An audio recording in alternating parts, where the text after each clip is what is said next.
Inflammatory bowel disease. Inflammatory bowel disease में सबसे पहले रिस्क फैक्टर्स हैं। रिस्क फैक्टर्स हमारे पास एज हो सकती है, family history, smoking, alcohol, NSAIDs, pain killers और एंटीबायोटिक्स वगैरह।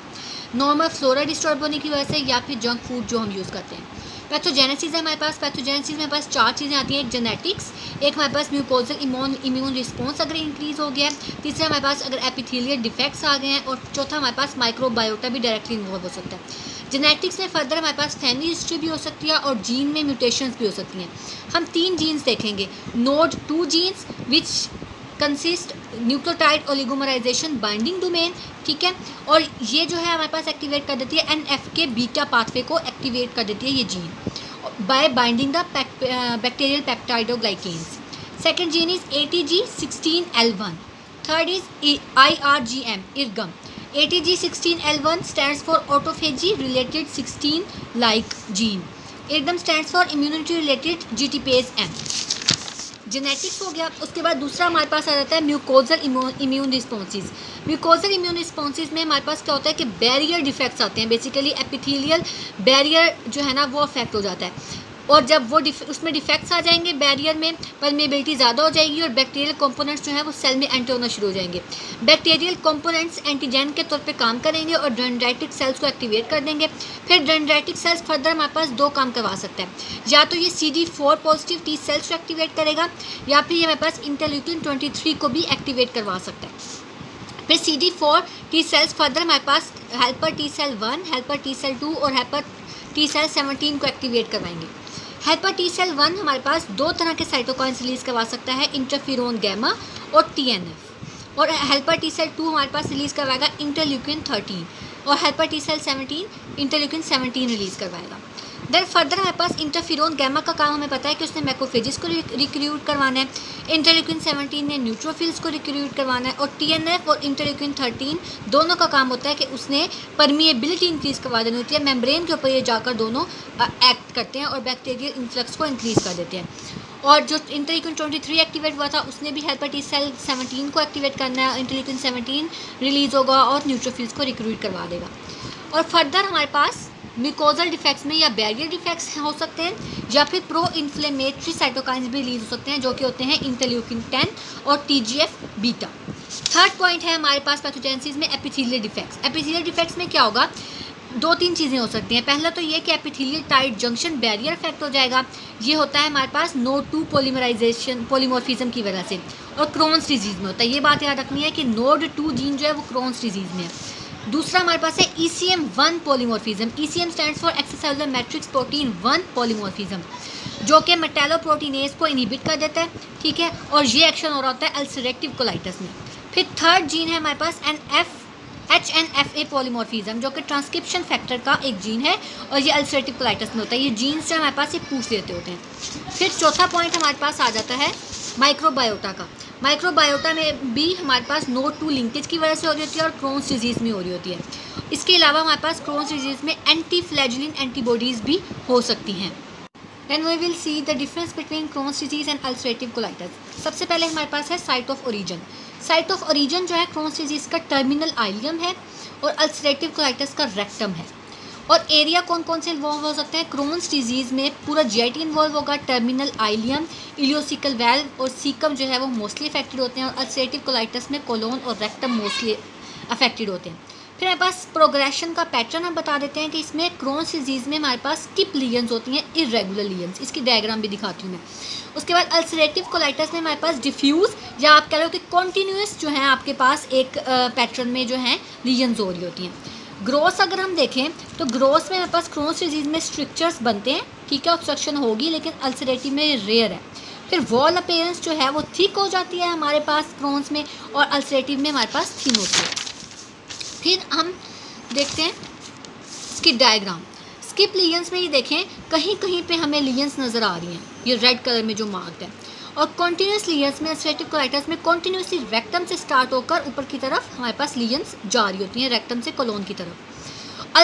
क्रोन्स डिजीज़ में हमारे पास वॉल जो है ना हमारे पास गट की वो थिक हुई भी होती है, लेकिन अल्सरेटिव कोलाइटिस में थिन ही वॉल है हमारे पास, ये देखें, ठीक है। उसके बाद हम थिकनेस ऑफ इन्फ्लेमेशन देखते हैं। क्रोन्स डिजीज़ में हमारे पास ट्रांसम्यूरल होती है, लेकिन ट्रांसम्यूरल मतलब पूरी थिकनेस इन्वॉल्व होती है, म्यूकोजा, सब म्यूकोजा, लेमिना प्रोप्रिया वगैरह। लेकिन अल्सरेटिव कोलाइटिस में सिर्फ सब म्यूकोजा और म्यूकोजा इन्वॉल्व होता है। अब ये देखें डायग्राम में, ये हमारे पास है म्यूकोजा, सब म्यूकोजा और सीरोजा वगैरह। अब इसमें जो है ना हमारे पास सारी लेयर इन्वॉल्व हुई है। ये देखें, ये एक हमारे पास फिशर नज़र आ रहा है, सारी लेयर्स इन्वॉल्व हुई हुई हैं, तीनों लेयर्स इन्वॉल्व हुई हुई हैं। और ट्रांसम्यूरल थिकनिंग की पैटर्न में हमारे पास इन्फ्लेमेशन हो रही होती है। लेकिन इस केस में हमारे पास सूडो पॉलिप्स एक तो हमें नज़र आ रहे हैं, देखें पॉलिप्स बाहर निकले हुए हमें नज़र आते हैं, और अल्सर्स बनते हैं, ब्रॉड बेस्ड अल्सर्स होते हैं, और सिर्फ म्यूकोजा और सब म्यूकोजा इन्वॉल्व है इसमें हमारे पास, ठीक है। फिशर्स होते हैं इसमें, और इसमें ब्रॉड बेस्ड अल्सर्स होते हैं और सूडो पॉलिप्स होते हैं। इसमें हमारे पास जो फिशर्स होते हैं वो शार्प नाइफ लाइक अल्सर्स की फॉर्म में बन रहे होते हैं। फिर क्रॉन्स डिजीज़ में हमारे पास सूडो पॉलिप्स मॉडरेट अमाउंट में होते हैं, कोई बहुत ज़्यादा सूडो पॉलिप्स हमें नजर नहीं आ रहे होते जो हमने डायग्राम देखी है, और इसमें बहुत ज़्यादा होते हैं। अल्सर्स जो है इसमें वो डीप नाइफ लाइक एप्थोस अल्सर्स के नाम से अल्सर्स बनते हैं, जैसे कि फिशर्स हमने पीछे देखे हैं, और इसमें जो है ब्रॉड बेस्ड अल्सर्स होते हैं। और ल्यूमन अगर हम देखें तो इसमें नैरो होता है। ये देखें, ये पहले भी हमने देखा था, यहाँ पे ल्यूमन जो था वो बहुत नैरो सा बना हुआ है। ये देखिए वॉल थिक हो जाती है लेकिन ल्यूमन जो है वो नैरो होता है, लेकिन इसमें देखें नैरो सा ल्यूमन है। लेकिन अल्सरेटिव कोलाइटिस में हमारे पास ल्यूमन काफ़ी बड़ा होता है, और सिर्फ म्यूकोजा और सब म्यूकोजा इन्वॉल्व होती है, पूरा जो है ना हमारे पास ल्यूमन नज़र आ रहा होता है, ठीक है। उसके बाद फिशर्स जो है हमारे पास इसमें डीप फिशर्स बनते हैं, और इसमें कोई फिशर्स नहीं बनते, और इसमें परफोरेशंस हो सकती हैं, इसमें नहीं हो सकती। कोबल स्टोन अपीयरेंस इसमें होती है लेकिन इसमें नहीं होती। और क्रीपिंग फैट भी हमारे पास क्रोन्स डिजीज़ में होती है लेकिन अल्सरेटिव कोलाइटिस में नहीं होती। अब ये डायग्राम से देखें, ये हमारे पास एक कोलोन बनी हुई है, ठीक है, कोलोन का एरिया में नज़र आ रहा है, ये अंदर से हमें नज़र आ रहा है, अंदर से हमें ये कोबल स्टोन अपीयरेंस नज़र आ रही है, और ये हाइपरट्रोफी हुई हुई हमारे पास जो है ना नज़र आ रहे हैं हमारे पास म्यूकोजा, सब म्यूकोजा। और ये कोलोन के ऊपर जो है एक लेयर बन जाती है फैट की, जो कि क्रीपिंग फैट जिसको हम कहते हैं। अब ये देखें, ये म्यूकोजा, सब म्यूकोजा, ये म्यूकोजल लेयर में आपको ये फिशर्स भी यहाँ पे मैंने ड्रॉ किए हैं, ये फिशर्स भी आपको नज़र आ रहे हैं, और ये कोबल स्टोन अपीयरेंस इस तरीके से बन जाती है जैसे ये बनी हुई है, कोबल स्टोन अपीयरेंस। और क्रीपिंग फैट हमारे पास क्रोन्स डिजीज़, सी से याद रखिए, 3 सीज़ हैं, ठीक है, ये हमारे पास क्रोन्स डिजीज़ में होते हैं। देखिए इसमें अगर हम देखें तो इसमें हमारे पास सिर्फ हमें कुछ थोड़ी थिन सी हमारे पास होगी, हाइपरट्रोफी नहीं हुई भी होगी हमारे पास लेयर की, और अंदर बस थोड़े अल्सर्स नज़र आ रहे होंगे, ब्रॉड बेस्ड अल्सर्स नज़र आ रहे होंगे, ठीक है। उसके बाद हम देखते हैं हिस्टोलॉजी। हिस्टोलॉजी में हमारे पास क्या है कि ट्रांसम्यूरल एडीमा होगा हमारे पास, ठीक है, इसकी हम डायग्राम भी देखते हैं, इन दोनों में होता है एडीमा, और इन्फ्लेमेटरी सेल्स प्लाज्मा, मैक्रोफेजेस और लिम्फोसाइट्स दोनों में होते हैं। फिर सबम्यूकोजल फाइब्रोसिस हमारे पास, फाइब्रोसिस और सिरोसाइटस, ये दोनों चीज़ें आपने याद रखनी है कि ये क्रोन्स डिजीज़ में होती हैं, इसमें बहुत कम होते हैं और माइल्ड होती हैं। ग्रैनुलोमास हमारे पास जो हैं वो क्रोन्स डिजीज़ में बनते हैं, नॉन कैजेटिंग ग्रैनुलोमास, और इसमें नहीं होते। लिम्फोइड रिएक्शन यानी कि लिम्फोसाइट्स भी हमें क्रोन्स डिजीज़ में नजर आएंगे, ठीक है, इसमें बहुत कम होंगे। और क्रिप्ट एप्सिस का मतलब है जो नॉर्मल क्रिप्स होते हैं हमारे पास, की डायग्राम भी दिखाती हूँ, उन नॉर्मल क्रिप्स में ना हमारे पास क्लस्टर्स ऑफ न्यूट्रोफिल्स अक्यूमुलेट हो जाते हैं, वो भी हमारे पास इसमें होते हैं और इसमें भी होते हैं, ये दोनों में होते हैं। क्रिप्स हमारे पास दोनों में होंगे, लेकिन ग्रेनुलोमास सर्कल किए हुए ये मोस्ट इंपॉर्टेंट पॉइंट्स हैं। ग्रेनुलोमास हमारे पास अल्सरेटिव में नहीं होगा। फिर पेनेट सेल मेटाप्लेजिया, मतलब पेनेट सेल्स भी हमारे पास कोलोन में आना शुरू हो जाएंगे क्रोन्स में, लेकिन अल्सरेटिव कोलाइटिस में ये नहीं होंगे। म्यूकोजल आर्किटेक्चर अफेक्ट हुआ होगा बहुत बुरी तरह से क्रोन्स डिजीज़ में, ठीक है, और इसमें जो है म्यूकोजा की कंजेशन हुई होगी, ठीक है, एडीमा हुआ होगा, और इसके अलावा अल्सर्स भी बने हुए होंगे। अब ये सारी हम जो है ना ये डायग्राम में देख लेते हैं। अब अच्छा एक चीज़ रहेगी, क्रिप्ट डिस्टोर्शन जो है ना वो हमारे पास अल्सरेटिव कोलाइटिस में होती है, ठीक है, सिर्फ अल्सरेटिव कोलाइटिस में होती है क्रिप्ट डिस्टोर्शन। अब ये डायग्राम है हमारे पास क्रोन्स डिजीज़ की। अब ये देखें, ये हमारे पास ऊपर लेयर थी, उसके बाद ये एक बड़ा सारा आपको ये नज़र आ रहा है, ये एक फिशर बन गया है, ठीक है, और ये जो आपको नज़र आ रहा है नॉन कैजेटिंग ग्रेनुलोमा है, कुछ मोनोन्यूक्लियर सेल्स वगैरह नज़र आ रहे हैं, और एडीमा आपको क्लियरली नज़र आ रहा है। और ये जो सेल्स आपको नज़र आ रहे हैं न्यूट्रोफिल्स, लिम्फोसाइट्स वगैरह, ये सारे न्यूट्रोफिल्स और लिम्फोसाइट्स हैं जो हमने कहा था कि इन्फ्लेमेटरी सेल्स आ जाते हैं, दोनों में आते हैं, इसमें भी आते हैं। ये देखें, ये इन्फ्लेमेटरी सेल्स आपको नज़र आ रहे हैं, ये लिम्फोसाइट्स हैं, और ये आपके पास क्रिप्ट डिस्टोर्शन हुई हुई है, यानी कि जो ऊपर एक क्रिप्ट थी ये एक क्रिप्ट है, ठीक है। ये एक क्रिप्ट है, क्रिप्ट मतलब एक अंदर गढ़ा सा बना हुआ है, ठीक है, लेयर का, ये क्रिप्ट है। और इस क्रिप्ट के अंदर हमारे पास क्या आ गया है, ये न्यूट्रोफिल्स पड़े हुए हैं क्रिप्ट के अंदर, यानी कि क्रिप्ट एब्सेसिस हम उसको कहते हैं। और अगर ये न्यूट्रोफिल्स यहाँ से रिमूव हो जाएँ तो ये यहाँ बाहर भी हमें नज़र आ सकते हैं, न्यूट्रोफिल्स क्रिप्ट एब्सेसिस बना रहे हैं। अच्छा, अगर अब ये क्रिप्ट जो है ये टूट जाए लेयर के ऊपर से, तो इस प्रोसेस को हम कहते हैं क्रिप्ट डिस्टोर्शन। ये हमारे पास पूरी डिस्टोर्ट हुई क्रिप्ट हमें नज़र आ रही है, ठीक है। ब्लड वेसल्स कंजेस्टेड नज़र आ रही है, लिम्फोसाइट्स, न्यूट्रोफिल्स नज़र आ रहे हैं, प्लाज्मा सेल्स भी होंगे।